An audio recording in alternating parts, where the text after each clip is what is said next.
In 2021, a watch collector in Geneva walked into a Patek Philippe boutique and paid $35,000 for a stainless steel watch. 6 months later, he listed that same watch on the gray market. He sold it for $142,000. He made more money on that single wristwatch than most people earn in 3 years of full-time work.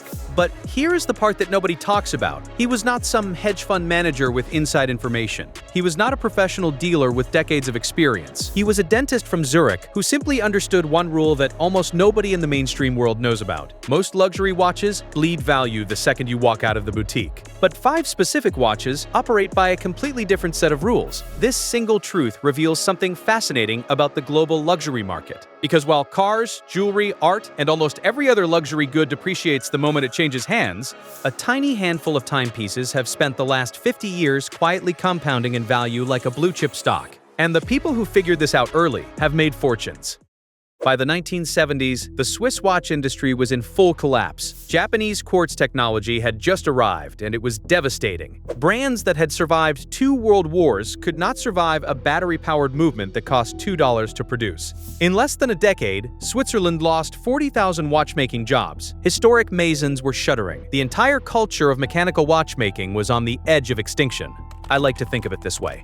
Imagine if every music streaming platform suddenly made CDs completely obsolete overnight. Not slowly, not gradually. Overnight, and imagine that a handful of record labels said, you know what, we are going to keep making CDs. Not because it is practical, not because it is cheap, but because we believe that the act of putting a physical disc into a player and hearing that specific sound, that ritual, is worth preserving at any cost. That is exactly what a few Swiss brands chose to do. And that decision, made during the worst crisis in watchmaking history, is the exact reason why the 5 watches in this video are worth more today than any quartz movement could ever dream of being. This meant everything for collectors, because what those few brands protected was not just a product, they protected a philosophy, and a philosophy, it turns out, is almost impossible to mass produce. Enter Gerald Genta. If you do not know that name, you need to, because this man almost single-handedly created the blueprint for the modern luxury sports watch. By 1972, Genta had already designed the Audemars Piguet Royal Oak, a stainless steel luxury watch with an octagonal bezel and exposed screws priced at the same level as a gold dress watch. The industry thought he was insane. Genta tells a story that is fascinating. Sitting in a hotel bar in Basel in 1971, he sketched the entire Royal Oak design in a single night on a napkin. One evening,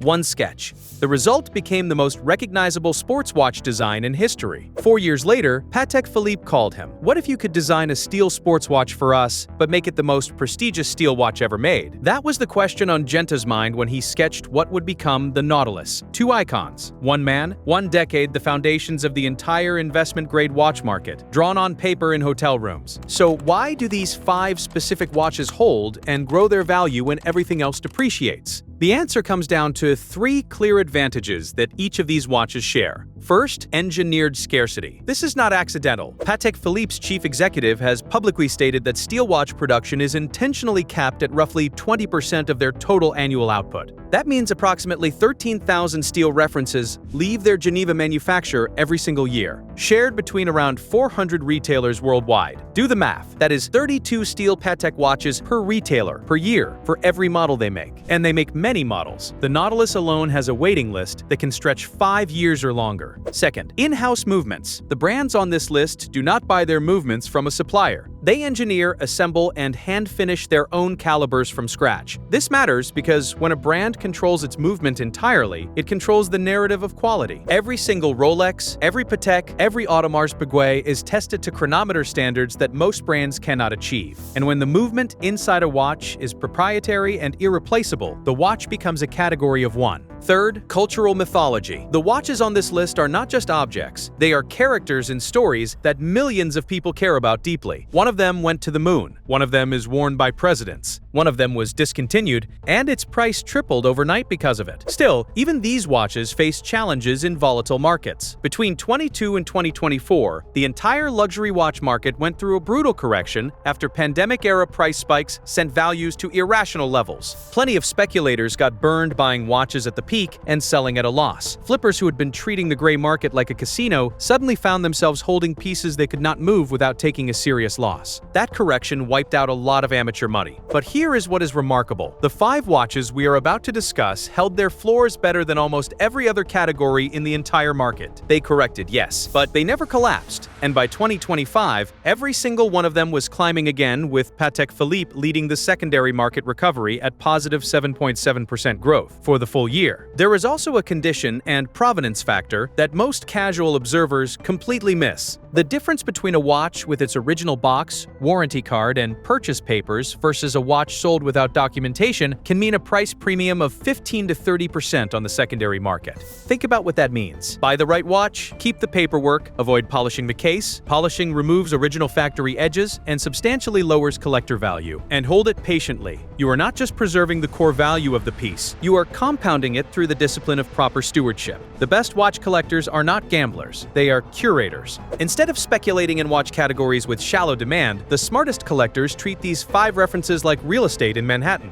The short-term price fluctuates, but the long-term direction only goes one way. Watch number 1 is the Patek Philippe Nautilus, reference 5711. This is the undisputed king, originally retailing at under $35,000. The 5711 in stainless steel currently trades on the secondary market at between $90,000 to $5,000 and $160,000, depending on condition and documentation. That is a 300 to 400% appreciation on retail price. And for the rarest variants, the olive green dial, the Tiffany Blue limited edition, the numbers become almost surreal. The Tiffany Blue 5711, produced in a run of just 170 pieces, has sold at auction for $6.5 million, $6.5 million for a watch that retailed at $35,000. When Patek discontinued the 5711 in 2200, they did something brilliant. They created permanent scarcity in a market that was already desperate. Prices jumped 20 to 30% within weeks of the announcement. What started as a controversial steel sports watch in 1976, remember, people laughed at the price, has become what collectors now call a symbol of success and a speculative asset unlike anything else in the tangible goods market.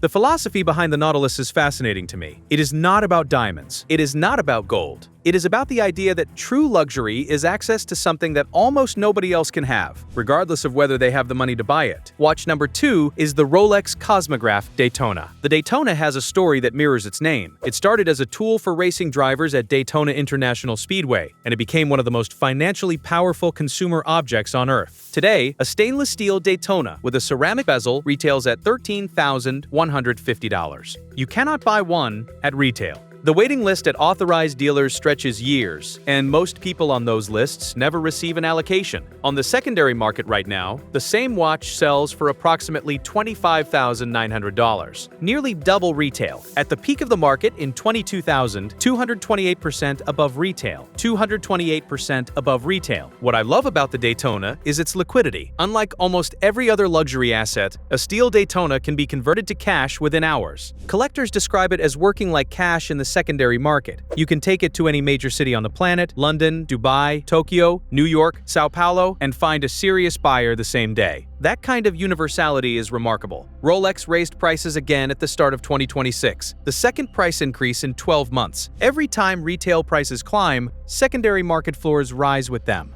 Watch number 3 is the Audemars Piguet Royal Oak, specifically the jumbo references, the 15202 and its successor, the 16202. This is the watch that Gerald Genta sketched on a hotel napkin in 1971. It introduced the concept of a luxury sports watch to an industry that had no framework for it. Stainless steel was considered a working-class material, exposed screws on a bezel were considered an industrial aesthetic. Genta said both of those assumptions were wrong, and 50 years of market data confirmed he was right. As of early 2026, 63% of all Audemars Piguet models are selling above their retail prices. AP produces only 50,000 watches per year. Their boutique-only sales strategy, meaning you cannot buy a Royal Oak at a multi-brand retailer, creates a controlled pipeline of product that feeds permanent secondary market demand. Audemars Piguet also raised prices by 7.5% in the United States at the start of 2026, with Royal Oak references receiving the steepest increases, a direct signal of where demand is concentrated. The steel Royal Oak is not just a watch at this point, it is a credential. Wearing one communicates something that cannot be faked because the secondary market price makes faking it irrelevant. Anyone serious enough to question it already knows. Watch number 4 is the Rolex Submariner, reference 124060. And I want to be direct about something. The Submariner is the most important watch on this list if you are thinking about value preservation as an entry point. It is not the most explosive in terms of appreciation. It will not make you $100,000 overnight, but it is the safest, most liquid, most universally recognized investment watch on Earth. Rolex commands 34.2% of global secondary market transaction volume. That is more than any other brand, and it is not close. The Submariner is the engine behind that dominance. The cultural mythology around the Submariner is genuinely iconic. It was the watch that defined the modern dive watch category. It is associated with James Bond across 60 years of cinema. It has been to the bottom of the ocean and the peak of Everest. It is the watch that collectors and civilians alike both recognize instantly, and that universal recognition is what makes it so extraordinarily liquid. You do not need to explain why it is valuable. Everybody already knows. Watch number 5 is the Omega Speedmaster Professional Moon Watch. And this one is the brilliant outlier on the list, because it is the only watch here that you can actually buy at something close to a reasonable price. The standard steel Speedmaster Professional retails at around $6,000. That makes it the accessible entry point into investment-grade horology for anyone who is serious about building a collection but is not yet ready to drop $25,000 or more on a single purchase. It is worth being specific here, because Omega is a brand with an enormous product range, and not all of it holds value equally. The key is the professional moonwatch specifically, not the Seamaster line, not the Constellation, not the DeVille. The moonwatch is the piece with the documented history, the cultural gravity, and the collector demand that drives secondary market performance. Omega produces significantly more watches annually than Rolex or Patek, which naturally limits value appreciation across most of its catalog. But the moonwatch is insulated from that dynamic because its story is not about brand prestige alone. It is about a single verified moment in human history that no competitor can ever replicate. The Speedmaster holds a place in history that no other watch can claim. On July 21, 1969, Buzz Aldrin wore an Omega Speedmaster on the surface of the moon. NASA tested over a dozen watch brands for the Apollo program, and the Speedmaster passed every single test. That story is verifiable, documented, and permanent. No other watch on Earth can say it. And that history creates a floor under Speedmaster values that no market correction can collapse through. Special editions, the Snoopy Award editions, the Apollo commemoratives, the limited anniversary releases have seen extraordinary appreciation. The right Speedmaster, bought at the right moment, has returned serious money for patient collectors. For me, the appeal of these 5 watches has always been about what they represent beyond their monetary value. Each one embodies a philosophy that is rare in any industry. The belief that craft executed at the highest possible level, combined with deliberate scarcity, creates something that transcends fashion and trends. This is the philosophy of objects that are designed to outlast their owners. It is not about flashiness. It is not about how many diamonds you can set into a bezel or how complicated a movement you can engineer for marketing purposes. It is about the idea that a perfectly executed, deeply considered, deliberately scarce object will always find people willing to preserve it. Like a Jeep Wrangler or a Swiss Army knife. Objects that have survived decades of design evolution by refusing to abandon their original functional DNA. These 5 watches are beautiful, not in the way that a diamond necklace is beautiful, but beautiful the way a perfectly engineered bridge is beautiful. The function justifies every line. Every curve exists because it needs to exist, and that honesty of design is what makes them cult classics rather than seasonal luxury goods. The secondary market data from 2025 confirms a fascinating shift. Dress watches are actually beginning to appreciate faster than they have in years. Younger collectors, Generation Z, specifically, are beginning to reject the ubiquitous steel sports watch aesthetic that has dominated collecting for 2 decades. They are turning towards slimmer, more classical designs. Rolex's dressy collections, the Date, the Cellini, the Datejust, were among the brand's strongest performers in 2205, which is something almost no analyst predicted. This is worth watching closely because it suggests the next generation of investment-grade watches may include some names that are currently undervalued. Independent manufacturers like FP, Journe, producing fewer than 1,000 pieces annually, posted aggregated value increases of 22% in 22.5 alone, outperforming every brand on this list in terms of raw appreciation rate. The 5 watches I described today remain the safest, most proven choices. But the watch world is evolving, and the collectors who study that evolution carefully are the ones who find the next Nautilus before the rest of the world figures out what it is. I love these 5 watches because their story is ultimately about the relationship between scarcity, quality, and desire. 3 forces that, when properly aligned, create something the market simply cannot argue with. It is about what happens when a brand decides that integrity and restraint are more powerful marketing tools than volume and visibility. And it is about the fascinating truth that in a world full of products designed to be replaced, upgraded, and discarded, a handful of objects have been engineered to last generations, and the market rewards them accordingly. The lesson here extends well beyond watches.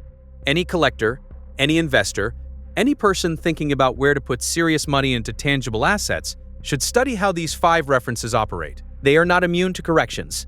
They are not a guaranteed route to wealth. But they have demonstrated, across 50 years of wars, recessions, pandemics, and market collapses, a durability that most financial instruments cannot match. They are portable, they are universally recognized, they are finite in supply, and they carry stories that people care about deeply enough to pay extraordinary premiums to own a piece of. This is something that the broader luxury industry, from handbags to cars to jewelry, is still trying to learn. And the brands that have already learned it have spent the last 50 years watching their products appreciate in the hands and on the wrists of people who were simply paying attention. Without a doubt, many of you have a strong opinion about watches as investments. Maybe you own one of these 5. Maybe you missed the window on a Nautilus and you are still thinking about it. We would love to hear your experience in the comments below. Let us know, and we will see you in the next video.